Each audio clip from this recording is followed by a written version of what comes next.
तो 5 मार्च 2021 को रिलीज़ हुआ फौजी। पहली चीज़ कि वो एक ब्रॉल गेम था, मतलब कि उसमें गन्स नहीं थी। जैसे कि सब लोग कहते हैं जिस गेम में गन नहीं उस गेम में कुछ नहीं। तो फिर मैंने सोचा क्यों ना खुद का ही एक फर्स्ट पर्सन शूटर गेम बनाया जाए, लेकिन सिर्फ 4 दिन में। क्यों 4 दिन में, क्यों नहीं 4 दिन में? तो इस बात को ध्यान में रखते हुए मैं शुरू करता हूँ एक FPS गेम बनाना। लेकिन एक प्रॉब्लम थी। टेक्निकली मुझे ये 3D गेम्स बनाने आते भी हैं और नहीं भी, क्योंकि मैंने गेम डेव 3D गेम बनाने के साथ शुरू किया था, लेकिन फिर कुछ टाइम बाद मैं 2D पे शिफ्ट हो गया। But it's not a big deal because I am smart.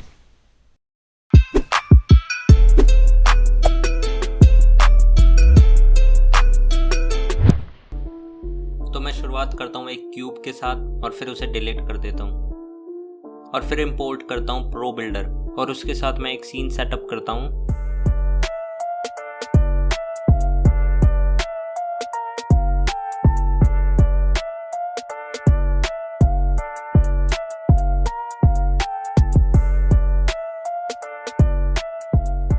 और फिर मैं काम शुरू करता हूँ प्लेयर पे।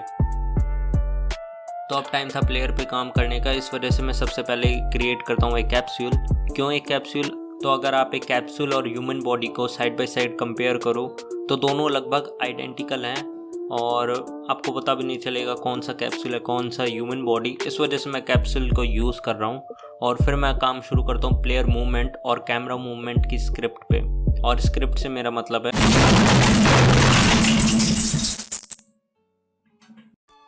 तो अब हमारा प्लेयर पूरा हो चुका है, लेकिन मुझे इसमें अभी भी कुछ कमी लग रही है।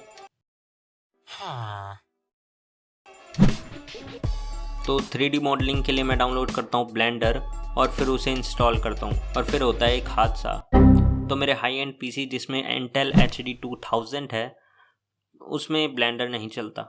फिर मैं डाउनलोड करता हूँ ब्लेंडर 2.79 जो कि चल जाता है और फिर 3 से 4 ट्यूटोरियल्स देखने के बाद मैं बन जाता हूँ ब्लेंडर में प्रो। और अब टाइम आ चुका था प्लेयर के हैंड्स पे काम करने का।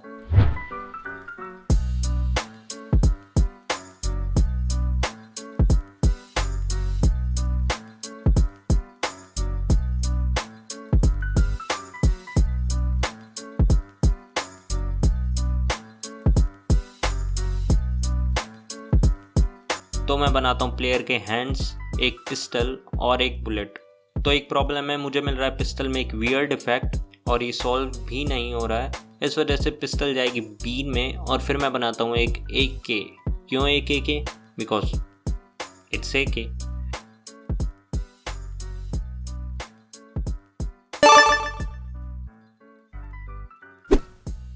फिर मैं शुरू करता हूँ प्लेयर के हैंड्स को एनिमेट करना, जो कि काफ़ी ज़्यादा टाइम कंज्यूमिंग भी था। और मैं बनाता हूँ प्लेयर के वॉक करने के एनिमेशन, रन और जंप करने के एनिमेशन भी।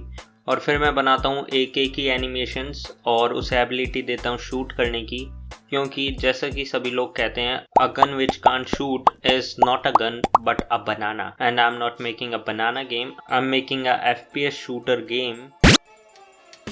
तो मैं दिन को शुरू करता हूँ 3D मॉडलिंग करने के साथ और बनाता हूँ एक पिस्टल जो कि पिछली वाली पिस्टल से काफ़ी ज़्यादा अच्छी थी और इसमें कोई वियर्ड इफेक्ट भी नहीं मिल रहा था।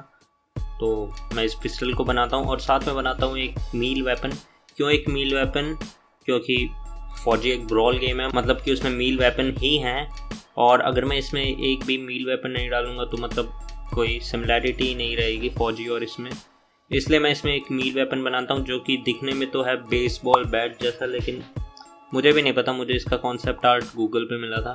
और फिर 3 घंटे कीबोर्ड को मारने के बाद, मेरा मतलब कोडिंग करने के बाद, हमारा प्लेयर परफेक्टली शूट कर सकता है अब।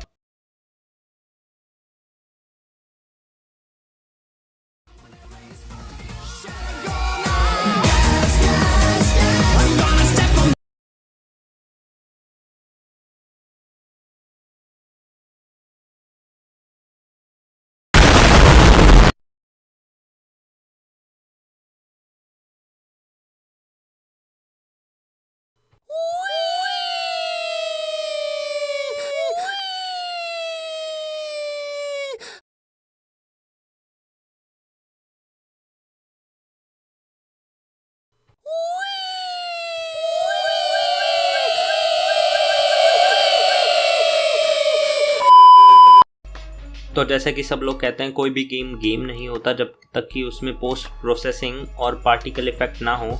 इसलिए मैं इंस्टॉल करता हूँ पोस्ट प्रोसेसिंग को पैकेज मैनेजर से, और पोस्ट प्रोसेसिंग को इंस्टॉल करने के बाद मैं एक वॉल्यूम क्रिएट करता हूँ अपने सीन में। तो पोस्ट प्रोसेसिंग हमें देता है काफ़ी सारे ऑप्शन जो कि किसी काम के नहीं है सिवाय एक ऑप्शन के, ब्लूम।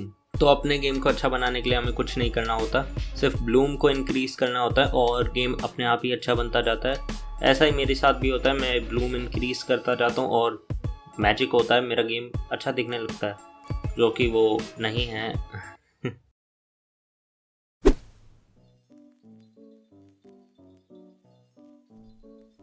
और फिर बनाता हूँ मैं मजल फ्लैश और हिट इफेक्ट के पार्टिकल्स। तो अच्छे पार्टिकल बनाने के लिए आपको कुछ नहीं करना होता, सारी वैल्यूज़ और स्लाइडर्स को ऊपर नीचे करते जाओ, अपने आप एक अच्छा पार्टिकल इफेक्ट बन जाएगा।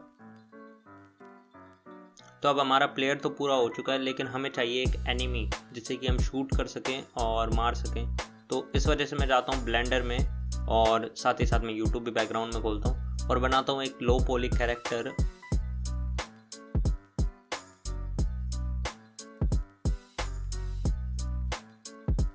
तो इसको मैं इंपोर्ट करता हूँ यूनिटी में और बनाता हूँ इसके वॉक और चेस करने के एनिमेशंस, और साथ ही साथ मैं बनाता हूँ इसके डाई पार्टिकल इफेक्ट, मतलब कि जब ये मरेगा तो होगी पार्टिकल्स की बारिश, और बनाता हूँ इसके मूवमेंट की स्क्रिप्ट। तो एक रेंज तक एनिमी प्लेयर को चेस करेगा और साथ ही साथ में एक शूट करने की रेंज होगी, अगर प्लेयर उसके अंदर है तो एनिमी उसे शूट भी करेगा, और अगर वो इन दोनों रेंज के बाहर है तो एनिमी सिंपली पेट्रोल करेगा और रैंडमली पोजीशंस को सिलेक्ट करके वहाँ तक जाएगा। तो अब हमारा एनिमी भी परफेक्टली मूव कर सकता है और फॉलो भी कर सकता है।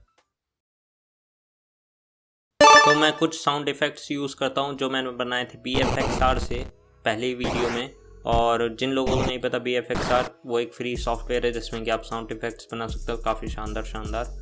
और मैं डाउनलोड करता हूँ कुछ साउंड इफ़ेक्ट्स गूगल से जो कि फ्री थे, जैसे कि पिस्टल और AK की शूट की साउंड, वो मैंने गूगल से डाउनलोड करी। तो फिर मैं बनाता हूँ एक हेल्थ बार और उसमें ऐड करता हूँ एक रेड इफ़ेक्ट जो कि उसे काफ़ी अपीलिंग बनाएगा, और एक बनाता हूँ सिंपल एमो काउंटर जिसमें कि आप देख सकते हो कितने एमो लेफ्ट है रिलोडिंग, और जो अपना मील वेपन है उसमें होगी इन्फिनिटी नंबर्स ऑफ एमो, तो आप कितना भी बूम बाम कर सकते हो उससे। तो फिर मैं ब्लेंडर में क्रिएट करता हूँ एक ग्रेनेड, एक बैरल और एक वुडन क्रेट। तो मैं सोच रहा था बैरल और क्रेट को ब्रेकेबल बनाना, मेरा मतलब है कि वो जब एनिमी की बुलेट या प्लेयर की बुलेट उससे टकराएगी तो फिर वो स्कैटर हो जाएंगे, और या फिर ग्रेनेड अगर उनके पास ब्लास्ट होगा तो फिर वो स्कैटर हो जाएंगे।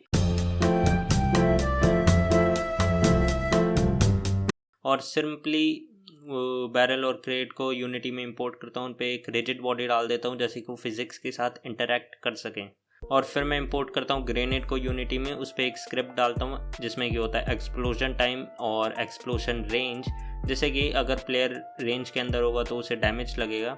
और क्रिएट करता हूँ एक ग्रेनेड एक्सप्लोजन का पार्टिकल इफेक्ट, और बनाता हूँ एक ग्रेनेड आइकन जिससे कि आपको पता लग जाएगा कि अब आप ग्रेनेड थ्रो कर सकते हो।